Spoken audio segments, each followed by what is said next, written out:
Hey guys, welcome back to STC, the Spiritual Thought Central. Today we're going to start a project. Today I think we're going to start kind of a fun project. I don't know how many of you are actually going to think it's fun, but it's fun for me. So this channel is just as much for me as it is for you, and you guys know that. So if you enjoy it, please go down, hit subscribe, share it with your friends.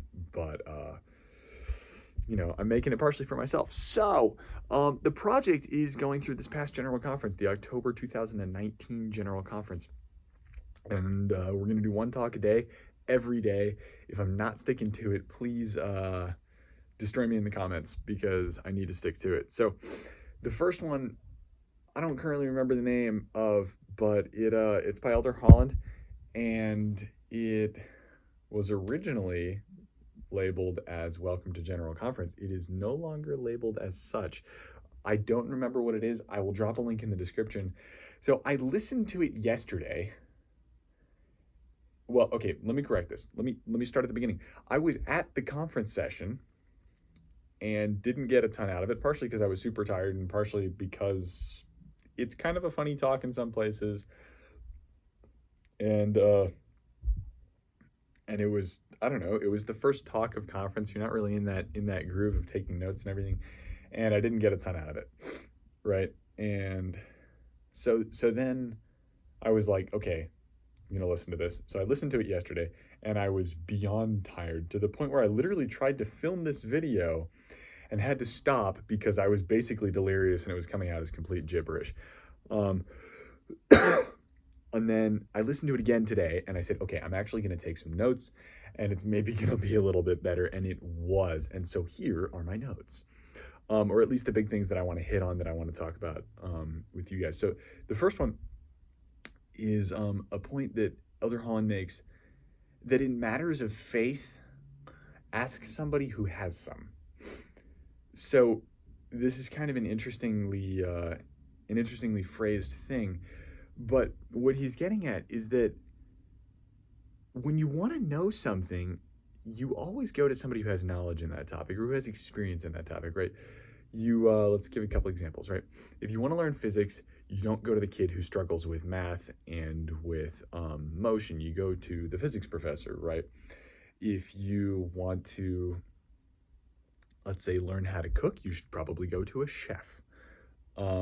Not the person who only knows how to pour milk into cereal, right? And yeah, if you want to get in better shape, go to a certified personal trainer, not somebody who's 250 pounds overweight and has been for the last 30 years, right? These are simple concepts, and it doesn't make the other person worse. It's just that they're probably not the right person to go to for that specific topic. They may be for another topic, but not for this one, right? So it's exactly the same thing in faith, is that if you're looking for more faith, probably better to go to somebody who has a lot of faith, for example, in Jesus Christ, as we would focus on this channel, not the person who's struggling to have faith. That, the thing is, though, and it's interesting with faith, that this whole concept of going to the knowledgeable person gets chucked out the window a lot of the time. And I don't understand. Oh, there's actually a window here. That's kind of perfect. And I don't understand why. It doesn't make any sense, because people will say, hey, I'm struggling with faith. You've been struggling with faith lately. Let's discuss this. Why are we struggling with faith? What can we do better? It would make a lot more sense to have both of you, either together or individually, go to somebody who has a lot of faith and say, hey, how did you do this? How did you get there? What do you do in your life that helps you to get to that point over a lifetime, on a daily basis, on a weekly basis? What are you doing that's allowing you to get there? Because that's really what you want, and you're not going to get that from somebody who's already struggling in the first place. So in matters of faith, ask somebody who has some. I loved that. The other big thing that I got out of this talk was that it's something that is focused on a lot, but at the same time, in a little bit of a different way. We say a lot of times that you don't need big experiences to build the testimony, and that is totally true, guys. testimonies of Jesus Christ and of the gospel, and really of almost anything, especially in a spiritual sense, are built from small, repetitive experiences, right? They're built, let's say you want a testimony of the Book of Mormon to know that it's true. A lot of times that testimony is not going to come from one massive experience, right? Most of your testimony and that may be, something that helps solidify it. Yes.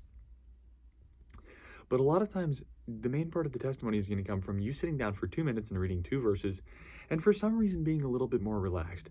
And you do that 100 days in a row, right? And after those 100 days, you're like, okay, clearly there's something good going on here.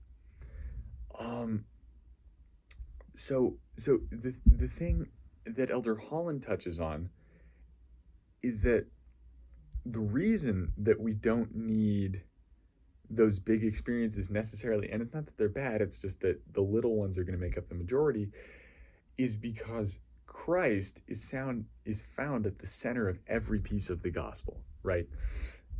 Every meaningful piece, at least. I mean, even weird eclectic doctrines, when you come back to it, Christ is at the center. It's still the thing that Joseph Smith said, right? And I'm gonna mess the quote up a little bit, but I'll drop in the description, the one that I'm exactly going for, where he says that basically that at the end of the day, the very key points of our religion are that Christ died, that he suffered for our sins, died, and was resurrected on the third day. Everything else is an appendage to that.